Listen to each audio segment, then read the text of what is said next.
জনগণের রায়কে সম্মান না করলে মানুষ হিমালয়ের মতো দাঁড়াবে বলে মন্তব্য করেছেন জামায়াতে ইসলামের আমির ডক্টর শফিকুর রহমান।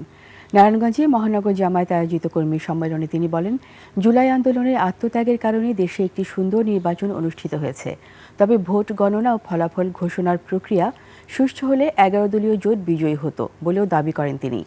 ডক্টর শফিকুর রহমান বলেন, প্রায় 67% ভোটার তাদের মতামত দিয়েছেন, তাই জনগণের রায়কে সম্মান জানানো উচিত।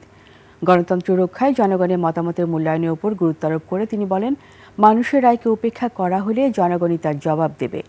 এ সময় সরকারের বিভিন্ন কর্মকাণ্ডের সমালোচনা করে রাষ্ট্র পরিচালনায় জনগণের প্রত্যাশা ও মতামতকে গুরুত্ব দেওয়ার আহ্বান জানান জামায়াত আমির। এখনো আহ্বান জানাই, সময় আছে, ফিরে আসেন, রেফারেন্ডাম মেনে নিন, মানুষের রায়ের প্রতি সম্মান দেখান।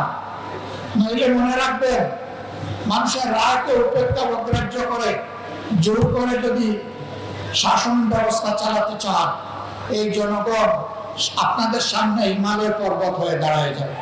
নির্বাচন যেভাবে সুষ্ঠু হয়েছিল, তার ভোট গণনা এবং রেজাল্ট যদি, ফলাফল যদি সেইভাবে সুষ্ঠু হতো, অন্য আসনটিতেও অবশ্যই জোটের বিজয় হতো।